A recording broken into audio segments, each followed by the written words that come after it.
If the words hurt business are a label for boxing, then emotional hurt business is my term for crafting poetics out of inner experience, throwing clenched words carefully wrapped to last against opposing wills, invested in what's left after sculpting your score with soundproof rests. It's true that a professional fighter's performance on a press conference microphone or in calling out opponents post-victory can alter all career prospects. And a good mastery of literary arts is the difference between the direct, telegraphed aversion of yelling, "Your opinion means less than dirt," and the deceptive proximity of a punch from 1 inch by saying instead that your entirely untenable preference is duly noted. Thank you so much. I opened a message, auto-corrected, to proclaim only these cryptic words: "Rock, thank you," instead of the intended text. And I've obsessed for years now over whether or not the sender ever meditated on its meaning, as I did and still do. Though I admit I lack the language courses needed to fully grasp and appreciate its message. Filled either with heavy wisdom, as I so desperately hope, or only the harsh, pixelated headache of progress and communication finally collapsing, as I so desperately fear. Like if the language of Babel had been destroyed by a hallucinogenic fungus instead of a furious god. Thank you so much. Quite simply, the next one comes out of that weird feeling of not knowing if someone's being intentionally mean to you or if they're actually that dumb. And you have to kind of decide on that. Witness testimony got so confusingly contradictory, it had to be that those accused either mastered misinformation, the art of coordinating deception, or were so thoroughly incompetent their destructive actions came from strokes of corrupted luck, hideous intent created, with more malicious potential energy than real capability, though that made little difference in the objective suffering of those affected. The ones we disrespected as well by spinning a narrative of the defendant's Machiavellian machinations without certainty, so that interest stayed alive while public ideals meant slowly turning judicial wheels. And to avoid seeing how a group, less than the sum of its facade, could shake our great institutions whose foundations have malleable faith mixed into their cement. We thought it was safe to start construction. The concrete foundation seemed all set. We didn't realize how 4-hour planning meetings with poker faces evaporated trust, and that every department had rushed ahead, secretly building private places beneath the communal layout of given blueprints. They made hidden subterranean halls and airtight headquarters in honeycomb gaps under poured cement, so a lead architect hangs their head, then goes quiet, before staring blankly beyond the fourth wall when that conceived cross-disciplinary temple collapses through the thin cracker of its base. With so many hollow cavities below high promise, every floor folding and falling into the one supporting it in an updated House of Usher.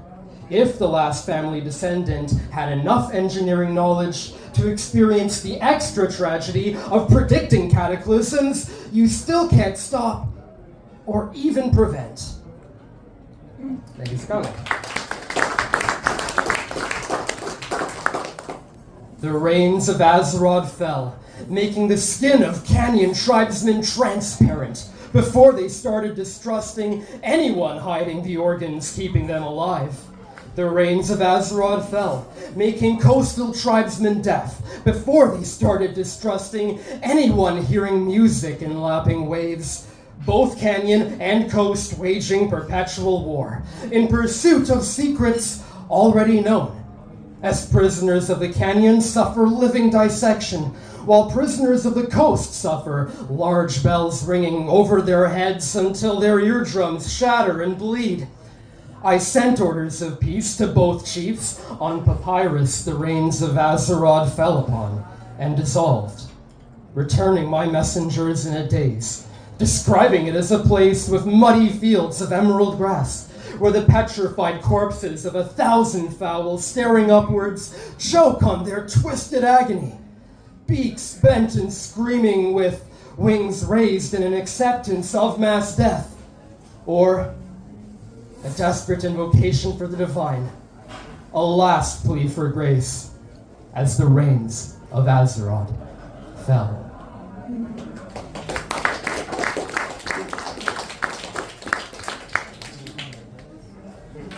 We didn't renovate the war room into a space for serene contemplation because we wanted a temple of charming irony.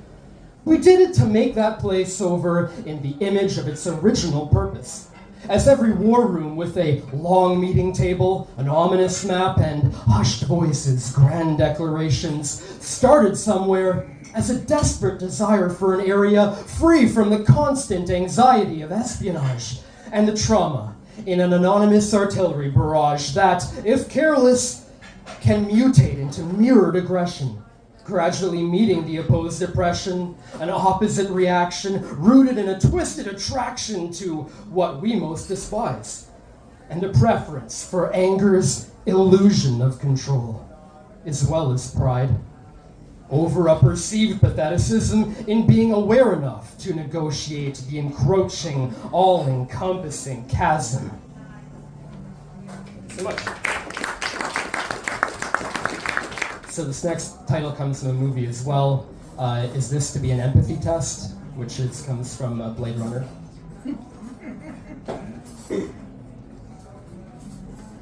If you can smile and nod in polite agreement when you hear me say that, of course kerosene cures flames, then congratulations, for you will have finally traded the compassion of your vulnerable youth for the sociopathic perspective reaching the end of the line requires, from which a life's potentially endless descent down through hell's pandemonium looks like a personalized sitcom, filled with self-sabotaging, unsympathetic characters so that you never need to feel the deep cuts that are made by empathy's surgical blades.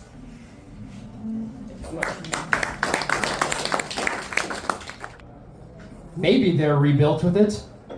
Maybe it's naturally induced empathy affecting Botox, enshrining the muscles behind facial expressions in affable, deferential, socially acceptable casts of politeness, replicant facades tasteless and out of place like attending firefighter funerals in a Freddy Krueger mask, or standing motionless in the aftermath of a battle amid frantic medical personnel, while only singing a sweet, perfunctory tune, doing nothing but shooting pure, uncut caramels, cloying tones towards severed cochlear nerves, in an aerated melody that'll never be heard.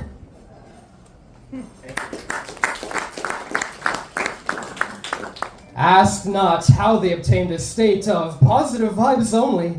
Ask instead what they wiped out, dragged in a bloody bag to the curb, or disappeared so that positivity could run for office unopposed, where it's more of a cull selection than some pristine evolution. What's more, look for inferred worlds between worlds, where an abscess too dense for light is its own kind of death. Shout into it, and listen for the areas choking off your yell to find the graves of ingloriously muted voices, and then be sure to say the prayers they can't when you do. Now, for the sake of sustainable sanity, I have to separate from believers in the idea that legally required and ethically correct are the same thing, who endlessly repeat, but it's allowed, each time a wrong act is addressed, who only want a pleasant accountability, who at best lose their grasp of reality by thinking a cleverly written clause can make mustard and coffee taste good, and who, at worst, forego their humanity by finding some line in some subsection more moving than a sick child's cry for comfort.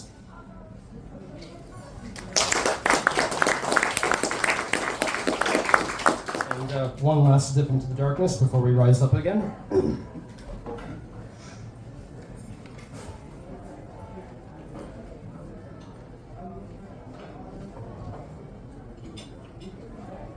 You've heard of dark nights of the soul. Now prepare for a soul's silent night. Basically the same, but over year-end holidays.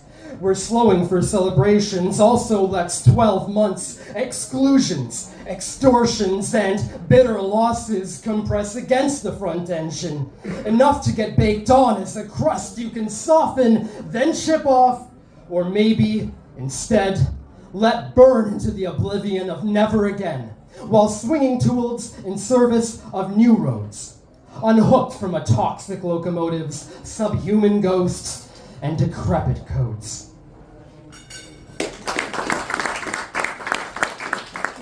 'Tis not too late to seek a newer world.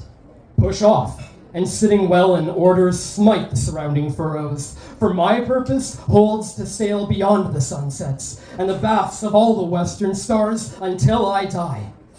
It may be that the gulfs will wash us down. It may be that we shall touch those happy isles and see the great Achilles whom we knew.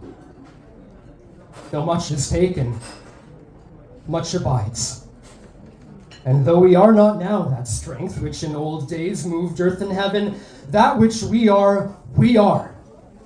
One equal temper of heroic hearts, made weak by time and fate, but strong in will, to strive, to seek, to find, and not to yield.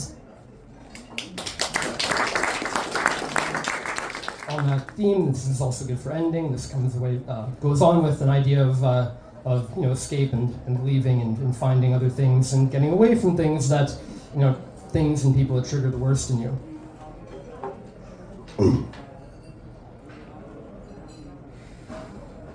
Far, far away from a king, the kingdom forgot how to question.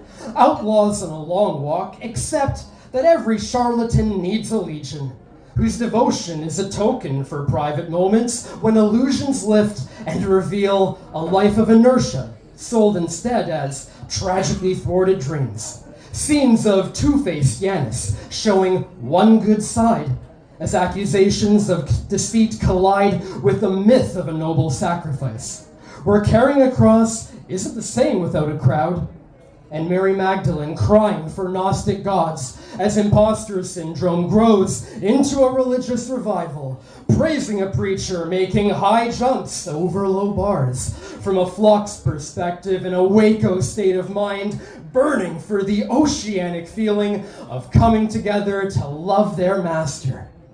A persona thoughts will not forget, until they're reduced to see-through skeletal words and are cast into a page's white abyss like this.